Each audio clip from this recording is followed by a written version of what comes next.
Hello plus three third semester my dear Odia honours student welcome back to Odisha Shiksha Sanyog. तो पिला माने देखंतु जे माने ओडिया हॉनर्स रखिछ पिला माने सेमानन पाई मु आज डिस्कशन करबी हमर कोर पेपर विषय रे। हमें कोर पेपर 5 कोर पेपर 6 एवं कोर पेपर 7 रे कोन पढिबा। तो पिला माने समस्त जानिला नाही हमर थर्ड सेमिस्टर पाई पिला माने हम तीनटी कोर पेपर स्टडी करबा मेजर पेपर 3 टी स्टडी करबा। तो पिला माने यहा ऊपर मु गोटी सिलेबस ऊपर plus three third semester syllabus ऊपर गोटी डिटेल्स वीडियो बनैछि। जदि तुमे सेही वीडियो देखिना ता सेही वीडियो प्रथमे देखो। तो पिला माने मु एथिरे मध्ये टिके शॉर्ट रे कहि दोछि। हमें थर्ड सेमिस्टर पाई पिला माने तीनटी कोर पेपर स्टडी करबा मेजर पेपर 3 टी हला तुमरो 5 एवं 6 एवं 7। पिला माने देखंतु 1 2 आमे प्रथम सेमिस्टर पढितिले एवं जो हमर ला 3 4 सेटा तुमरो थर्ड सेकंड सेमिस्टर पिला माने एवं जो हमर रहिला पिला माने तुमरो 5 6 7 एटा पिला माने आमे स्टडी करबा तुमरो थर्ड सेमिस्टर हला पिला माने तास्त पिला माने गुटे आमे एमडीसी पेपर स्टडी करबा हला एमडीसी पेपर 3 आमे स्टडी करबा।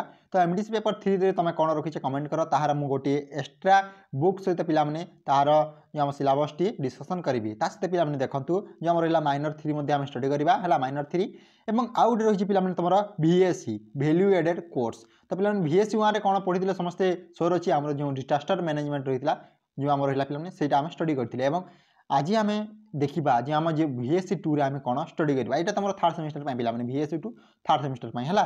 तो पे चलते प्रथम देखा आम Odia honours syllabus course syllabus आम सीटा पर डिस्कसन करवा शेष में मुझे बुक आम किपर डाउनलोड कर। तो पे देखो यह तुम थर्ड सेमिस्टर है।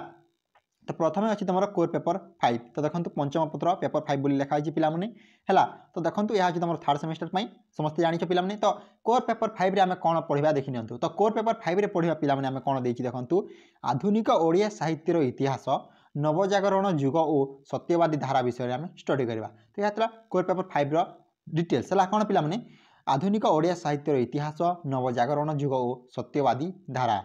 तो पे जब आम देखा कौन कौन यूनिट गुड़ाक रही है क्यों यूनिट रे कौन कौन स्टडी करवा सेटा भी आम डिस्कसन करवा। तो पिलाने देखंतु जदि आम देखा तो पिलाने जदि आम प्रथम यूनिट देखा प्रथम यूनिट अच्छी तुम प्रथम एक करे आधुनिक ओडिया साहित्य पृष्ठभूमि और नवजागरण है पिलाने। तो यहाँ तुम प्रथम यूनिट एम कौन स्टडी करवा जो आम रहा इंग्राजी शिक्षा विस्तार पाठ्यपुस्तक पत्रपत्रिका प्रकाशन मुद्रण यंत्र प्रतिष्ठा और तुम भाषा सुरक्षा आंदोलन विषय स्टडी करवा। जदि आम देखा सेकेंड यूनिट पिलाने सेकेंड यूनिट आम कौन स्टडी करवा देखी नि। सेकेंड यूनिट रही तुम नवजागरण और सत्यवादी ओडिया धारार वैशिष्ट्य। 3 नंबर जब आम यूनिट देखा पिला 3 नंबर यूनिट अच्छी समकालीन प्रमुख कवि और कथाकार। एथिरे आम कौन स्टडी करवा राधानाथ राय विषय स्टडी करवा फकीर मोहन विषय तापर गंगाधर मेहर गला पिलाने गोपबंधु तुम गोदावरी जो आम रही स्टडी करवा। जदि आम देखा फोर्थ यूनिट चतुर्थ एकक आम कौन पढ़ा पिलाने देखी नि। तो एथिरे अच्छी तुम समकालीन प्रमुख प्राबंधिक और नाट्यकर जमीक देखो तुम जगमोहन लाल गला है पिलाने रहा राम रामशंकर राय तापर कामपाल मिश्र मधुसूदन राव विश्वनाथ कर नीलकंठ दास है। तो यह विषय आम स्टडी करवा। तो पिलाने देखिले जो आम कोर पेपर 5 कौन अच्छी पिलाने आधुनिक ओडिया साहित्य इतिहास नवजागरण युग और सत्यवादी धारा कोर पेपर 5 रे आम यही सब स्टडी करवा। मुझे जमी कहली तुम 4टी यूनिट अच्छी है पिलाने देखिले। तापर पिलाने जीवा आम नेक्स्ट कोर पेपर को। तो नेक्स्ट कोर पेपर होची तुम कोर पेपर 6। तो कोर पेपर 6 रे कौन आम स्टडी करवा पिलाने देखि नियंतु आधुनिक ओडिया साहित्य इतिहास सबुज प्रगतिवादी धारा और स्वाधीनता परवर्ती काल 2000 पर्यंत आम स्टडी करवा है। तो पे देखिले कोर पेपर 6 रे कौन स्टडी करवा आधुनिक ओडिया साहित्य इतिहास सबुज प्रगतिवादी धारा और स्वाधीनता परवर्ती काल 2000 पर्यंत आम स्टडी करवा। तो देखो पिलाने एथिरे जदि आम देखा आमर कौन कौन यूनिट गुड़ाक रही। तो चलते देखा पाठ्यपुस्तक पे प्रथम जदि आम यूनिट देखा प्रथम यूनिट आम कौन स्टडी करवा देखी पिलाने ओडिया साहित्य सबुज काव्यधारा यहाँ हूँ तुम प्रथम यूनिट। जदि आम सेकेंड यूनिट देखा पिलाने सेकेंड यूनिट आम प्रगतिवादी काव्यधारा विषय स्टडी करवा। थर्ड यूनिट पिलाने जदि आम देखा रही तुम स्वाधीनता परवर्ती ओडिया साहित्य जो आम रही पिलाने से कविता और नाटक विषय आम स्टडी करवा। पे जब फोर्थ यूनिट देखा तुम स्वाधीनता परवर्ती ओडिया साहित्य जो आम कथा साहित्य और गद्य साहित्य रही पिलाने आम स्टडी करवा। तो यहाँ देखो पिलाने कौन कोर पेपर 6 आधुनिक ओडिया साहित्य इतिहास और कौन पिलाने सबुज प्रगतिवादी धारा और स्वाधीनता परवर्ती काल तुम सिलेबस। तो देखो कौन प्रथम यूनिट आम पढ़ा ओडिया साहित्य सबुज काव्यधारा प्रगतिवादी काव्यधारा स्टडी करवा स्वाधीनता परवर्ती ओडिया साहित्य जो आम कविता और नाटक विषय स्टडी करवा। फोर्थ यूनिट पे तुम स्वाधीनता परवर्ती ओडिया साहित्य कथा साहित्य और गद्य साहित्य विषय स्टडी करवा।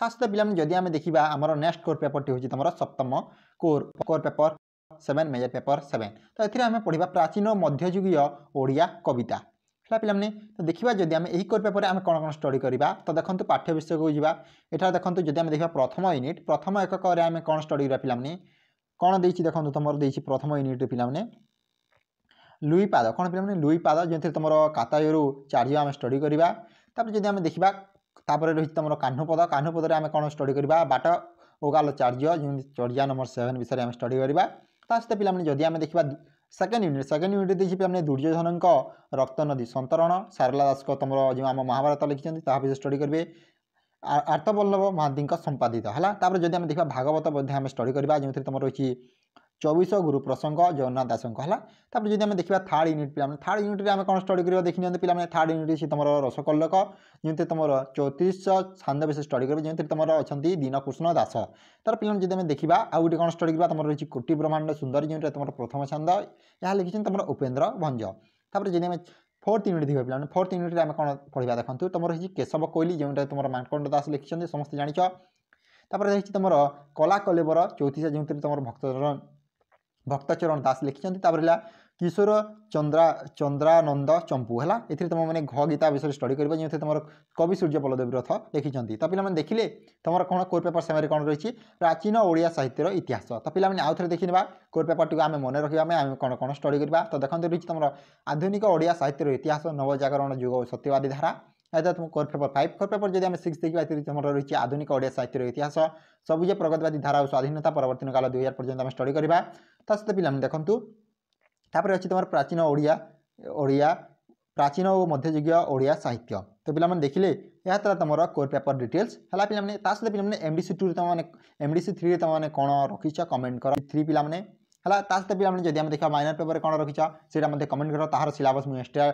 डिस्कसन करी सहित पे बुक आम टेलीग्राम चैनल बहुत शीघ्र अपलोड करदेवे तुमने वेट कर सहित पे जो रहा VSC 2 तुमने क्यों सब्जेक्ट रखी कमेंट कर पे VSC 2 है VSC 2 पे कौन कर तुम सार्स मान कंटाक्ट निजर कॉलेज सार मान कह जे से सार क्यों आम VSC 2 कौन स्टडी करवा तो जमी मुझे सर पाई आम जमी मुझे जानी आम कॉलेज VSC 2 आम आम जो रही कॉलेज वाले तुम इंडियन कॉन्स्टिट्यूशन विषय स्टडी करेंगे है तो तुम कॉलेज कौन पढ़ा से तुम मैंने कमेंट कर तुम सार मान कहीकि तो पिला आज ये जब भिडियो भल लाइक कर निजर सांगसाथी सह सहित पे मुझे आम यार मॉडल सिलेबस जो मॉडल सिलेबसटा देखिली पे सिलेबसटा आम किपर डाउनलोड कर पारिबा तो पे आम टेलीग्राम चैनल अच्छी देखो ओडिशा शिक्षा संयोग ना तुमने जॉइन होता सेटार मुझे तुमको बुक सहित तुम जो आम मॉडल सिलेबस अलरेडी अपलोड अच्छी बुक तुमको पर मुझे अपलोड करके देवी तो पे आज ये जब भिडियो भल लाइक कर निजर सांगसाथी शेयर कर thank you for watching this video जय जगन्नाथ जय हिंद जय भारत।